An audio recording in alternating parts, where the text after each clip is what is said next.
Coming up, the New York Football Giants hold their fate in their hands, taking on the New Orleans Saints this week. We look back at a very interesting Thursday night matchup and then talk about predictions, talk about the preview, talk about Derek Carr, Kamara, the wide receiving core. Where do the threats lie? And can the Big Blue D come up big once again?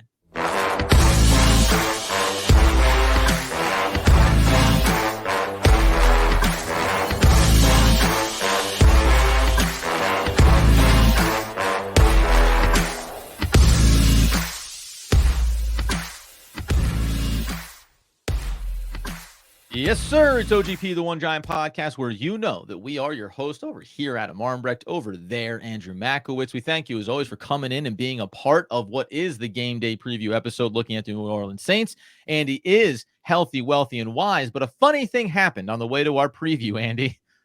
The Las Vegas Raiders made a run at history. Came up a little bit short, but they made a run at history on Thursday night, taking on the Chargers and really just, I don't know, laying it all on the table for LA, who has to have had one of the all-time disastrous seasons relative to expectation.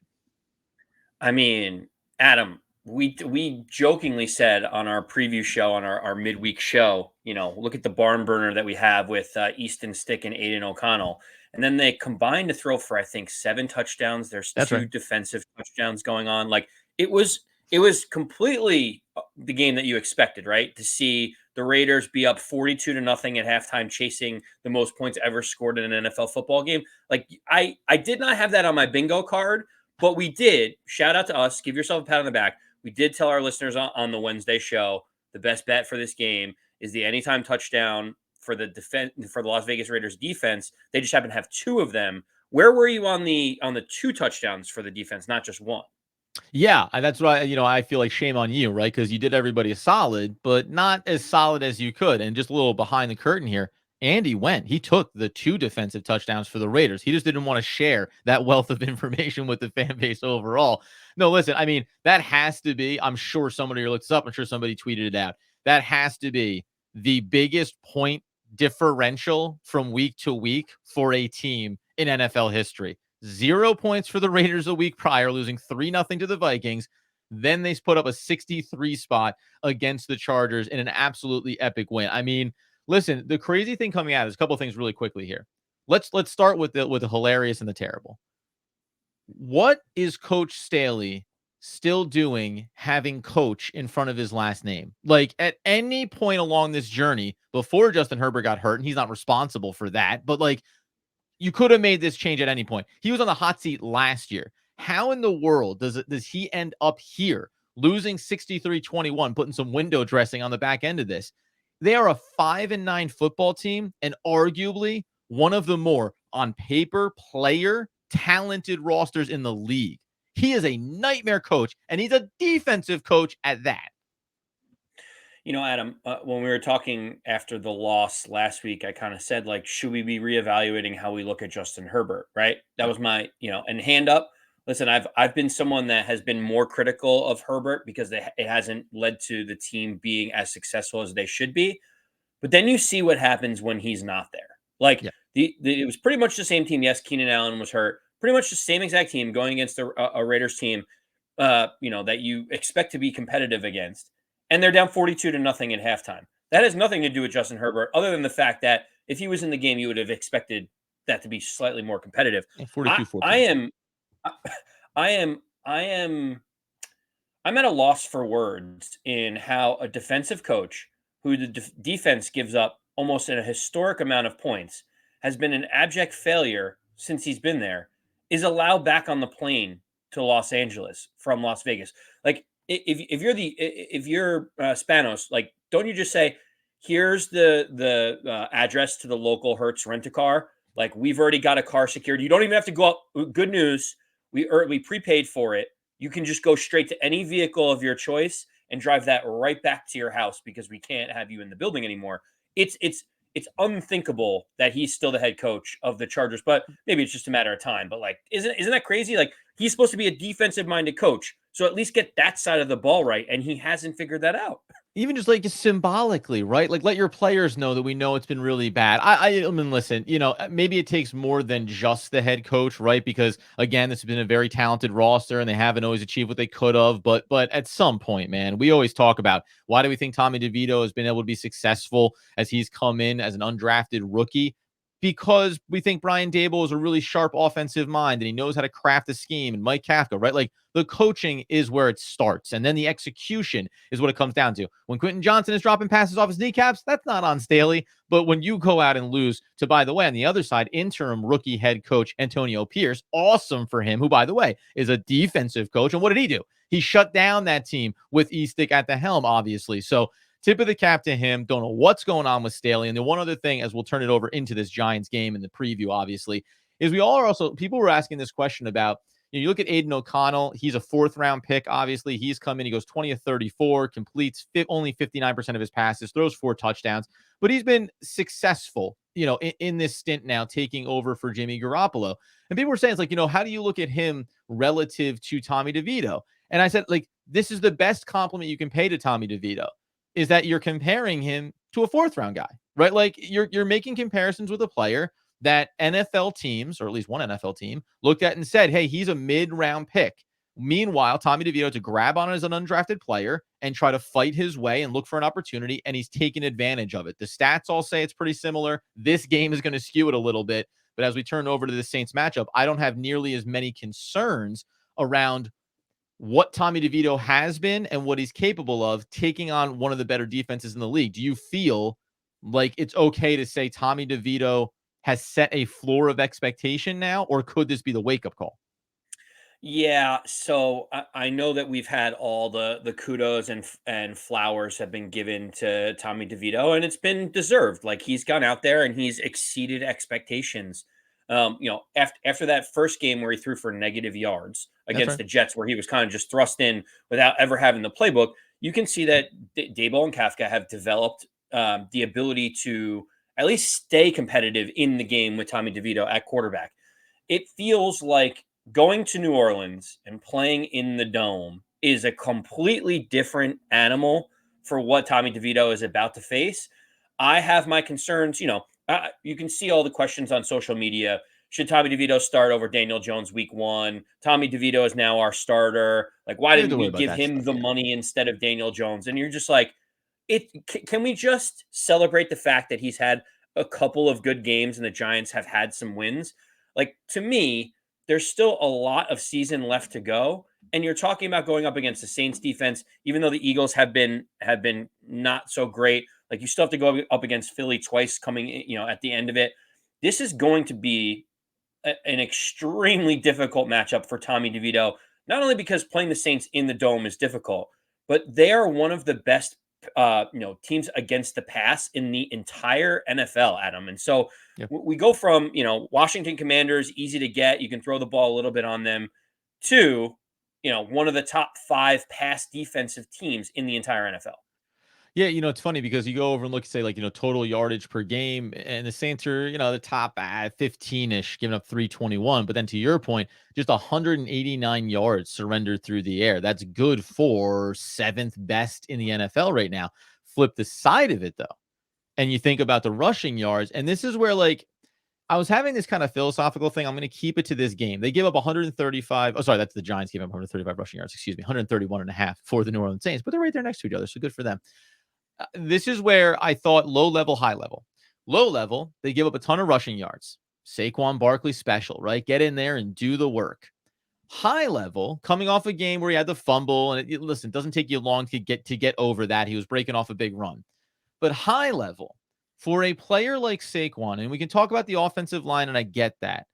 But Saquon basically for his career is knock your head against the wall, knock your head against the wall, knock your head against the wall, home run, knock your head against the wall, knock your head against the wall. Like that mentality, every year that you get older becomes a little bit harder because as you get a little bit slower, the home run's not a home run anymore, right? The 75-yard touchdown run is now a 35-yard run that you get clipped out of your heels. Now, that doesn't matter to this week right now, but I do worry, like, from a high level. And then on this game, I worry about what if they just dedicate themselves to bottling them up? and they just trust this passing defense and say, hey, Tommy DeVito, if you're going to beat us, we feel pretty good about our base packages and you having to try to overcome our secondary and bringing pressure against you and all those things we'll get into here.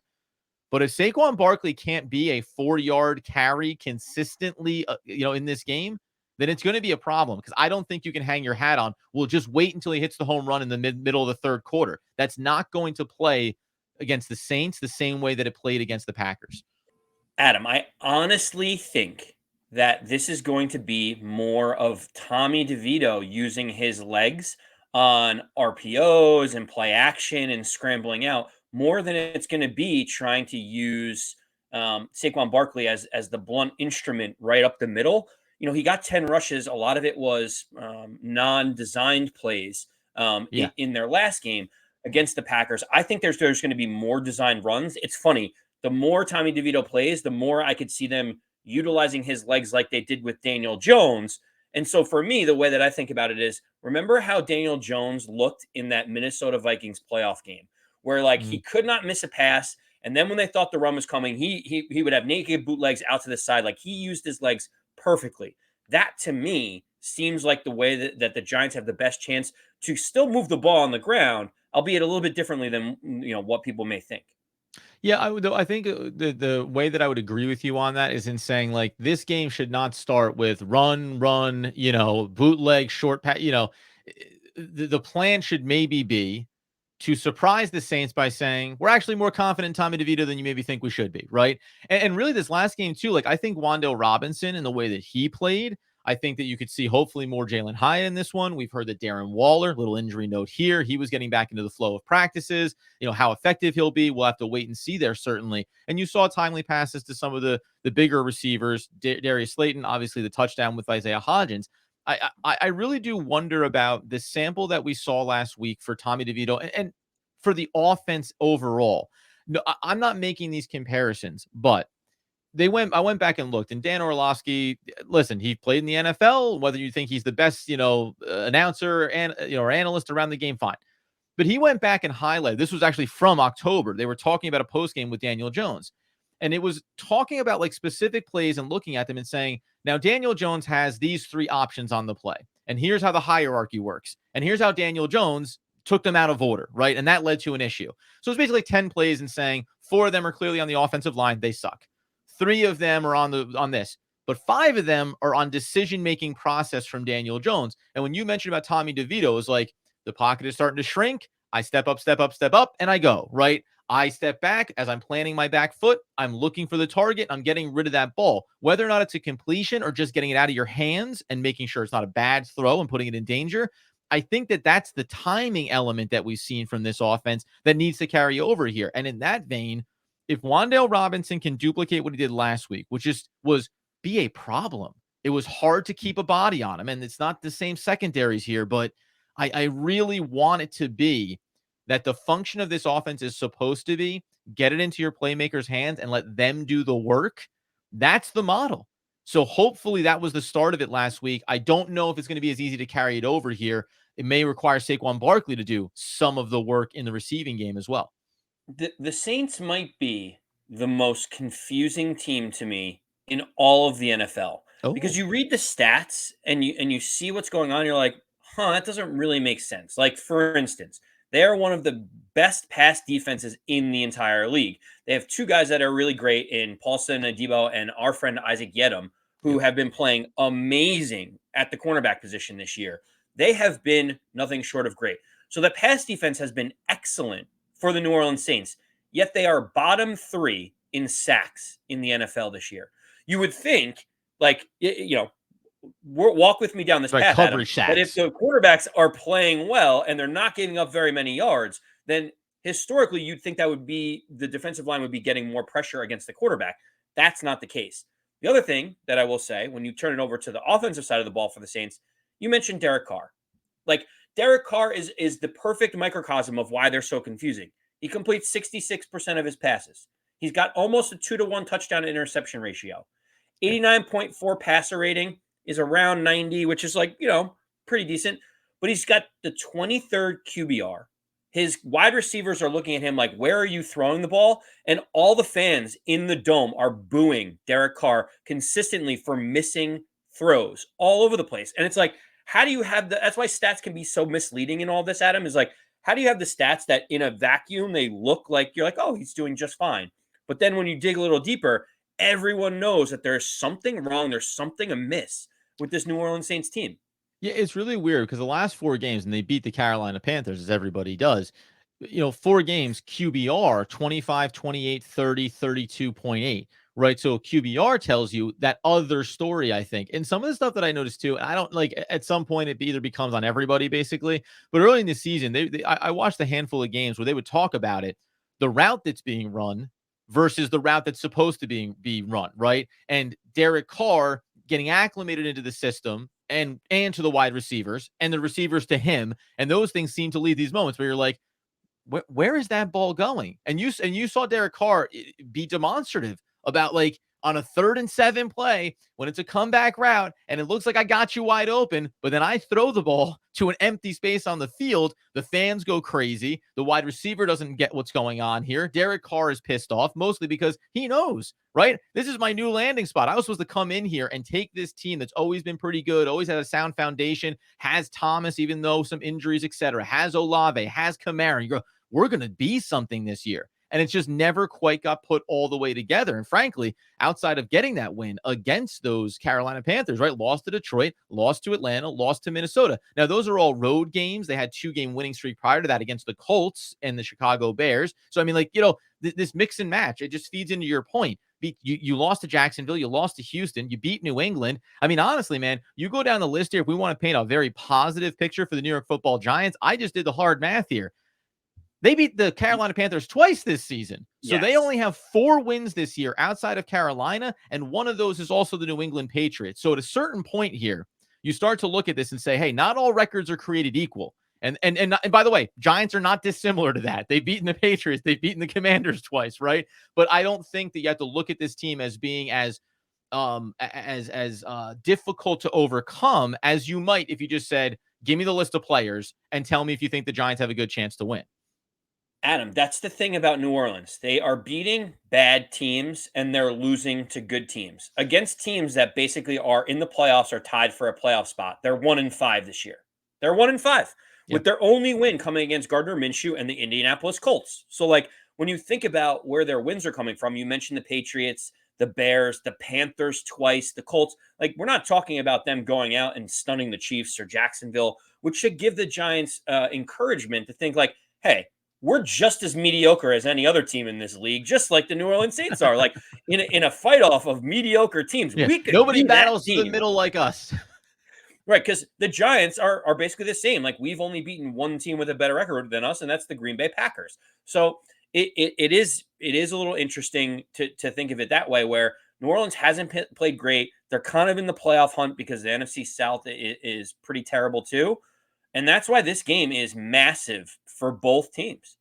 So, and I would look at this and say, I'm a very big fan of Chris Olave. Now, again, is it a little bit on Derek Carr? Is it a little bit on him? You've seen the deep connections. Sometimes they're there and sometimes they don't quite get on the same page. That feels like a seismic thing to watch for here. And we know that that he has been dealing with injury. We know that I think even Thomas was dealing with injury early in the year, and he isn't quite the same player that he once was.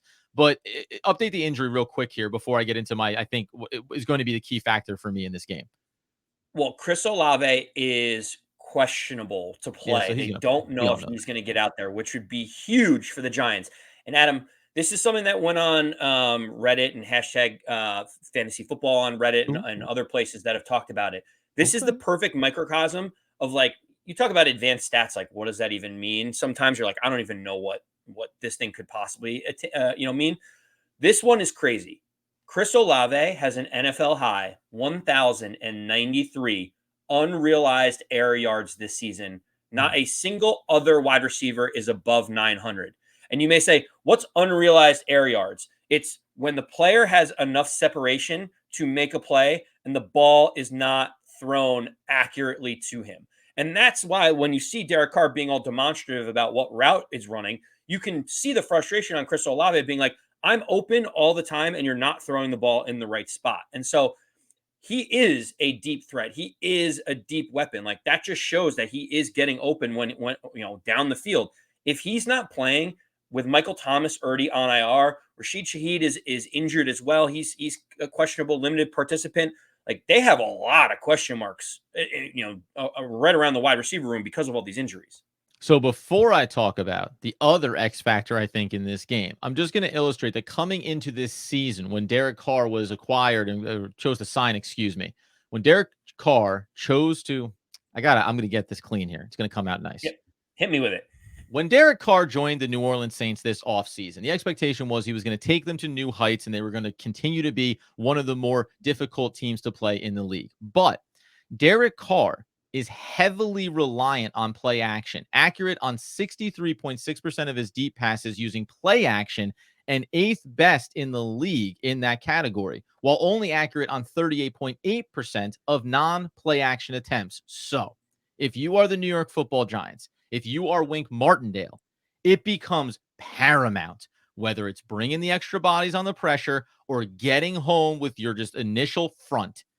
Getting after Derek Carr is not only critical, it might be possible because they're going to want to use that play action to try to create those more consistent opportunities for him to stretch this field and hit some of those big plays. That can feed into what the Giants do really well. Here's my concern. Alvin Kamara has not been perfect this year from a rushing standpoint, right? 4.7 against the Carolina Panthers on 12 carries, 14 carries against the Detroit Lions, 3.6, 4.7, 2.9. It's all over the place. He's 3.9 on the year. He's rushed for 565 yards on 145 attempts and only started playing at the beginning of October after dealing with his suspension.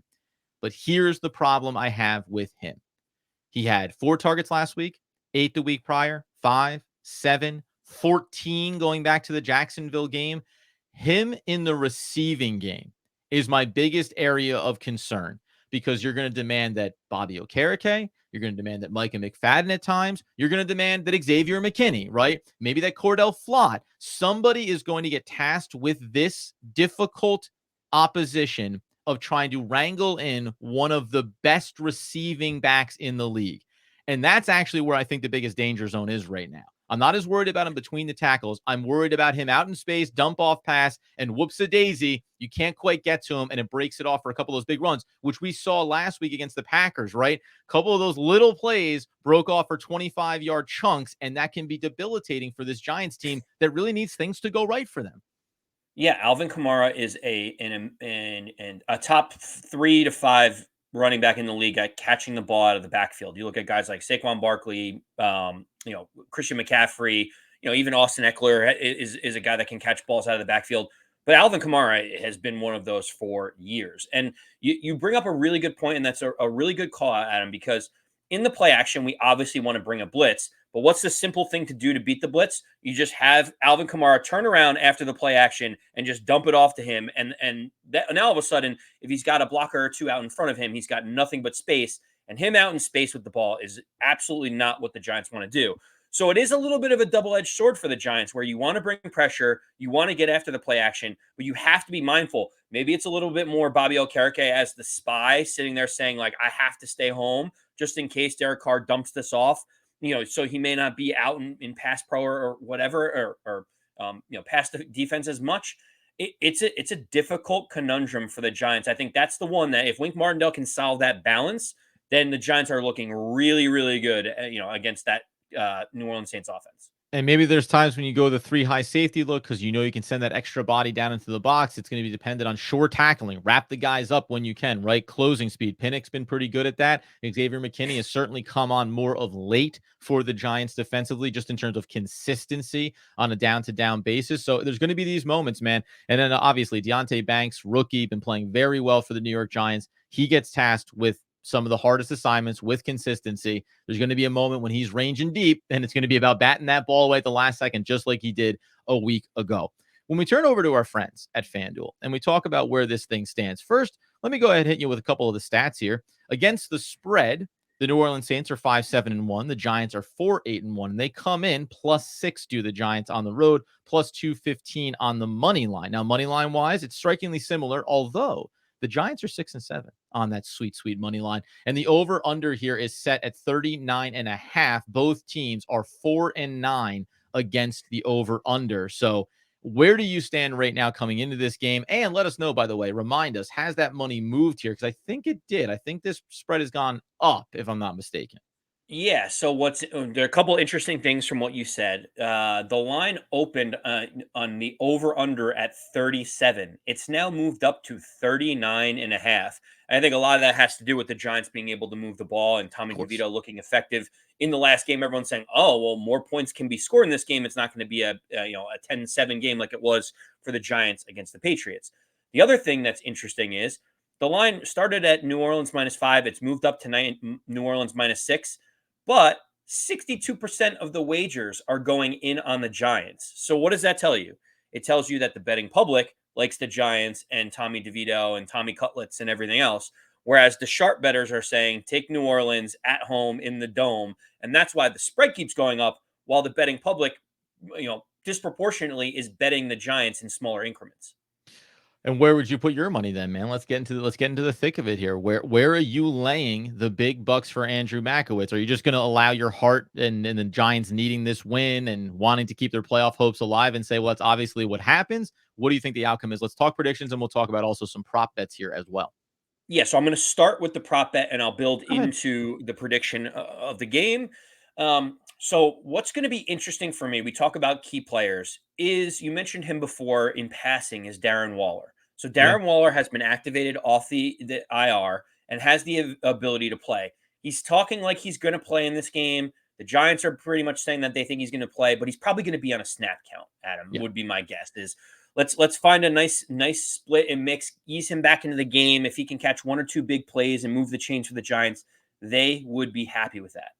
When we talk about prop bets and key players, what I think is interesting is since Darren Waller's been out and Tommy DeVito's taken over, Daniel Bellinger has been the pass blocking and run blocking tight end that's been getting about 2 to 3 targets max in each game.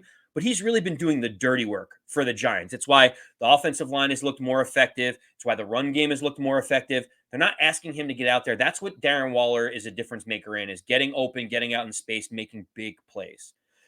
And Right that's now, why. Right now, Darren Waller is plus 225 to score a touchdown in this game, which I think is really, really low considering you don't even know how many snaps he's going to get. But our man, Daniel Bellinger, is plus 950 to be able to get a touchdown. And when you think about if you have a two tight end set inside the 10-yard line, everyone's going to be focusing in on Darren Waller. Everyone's going to say the electric playmaker is the guy that's going to get it. But we have seen time and time again the Giants have designed plays to get Daniel Bellinger out in space because they expect him to be a run blocker. So for Yeah. me, my bet of the week is take Daniel Bellinger plus 950 to score a touchdown with this big question mark surrounding how many snaps Darren Waller is even going to play. To me, there's just too much value there.